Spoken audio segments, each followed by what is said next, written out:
Ekuzolo ekuseni idate yakhona ibide 5:30 ekuseni mandivukayo ngenxa yova isantwe somakhelwane bekhaya mandivule emnyango ndabe sendingamlungi amanzi egcwele indlu esarawundi avula ngena ngamandla. Imvula ibingangxamanga inomoya laa mvula ibingangxamanga nomoya kazi omkhulu. Njengoba ndithi ndovula emnyango angena amanzi agcwala indlu, ndinomama ndinomntana endlini. Waphuma njani ke ndirobhoze irufu i-4 pounds ndayipusha ngentloko yakuboko iseki ndayipusha ndaphuma ndatsala umntana ngaphandle, umntana ona-1 year 6 ndamtsala ndambeka phezu kwerufu ndatsala ibhali ndabathisa ngayo ndaphuthela ngayo. Ndazama ke ngokutsala umakhulu wakhe ngamane ejile naye kukhupha eseyipelwa ngamandla ekhaya.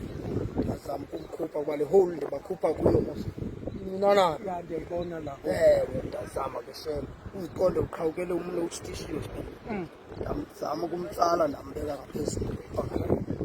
Sihleli apho indlela ebebaleka ngayo ingumangaliso lamanzi agcwele ngokukhawuleza yonke le area njengobona laa ndlu lingabonakali, olu donga olu lingabonakali, le house olu donga bengabonakali bengekho nto apho lingamandi, laa house ingabonakali,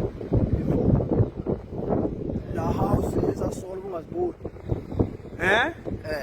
nje mandiphaa phezu kwalaa ndlu. So xa ujonga njengamanzi Ngoba ndiphaa phezu kwaloo fowuni mphathisa amanzi ayazofika kum ndithi manika phezulu apha eshunqini.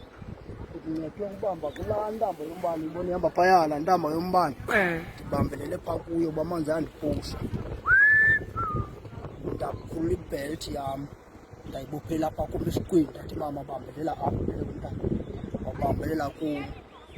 Nyhani ndawabona uba ayasitopha, uwabona kanjani asitopha akasezi kanje aflowela kwelaa cala wamthatha.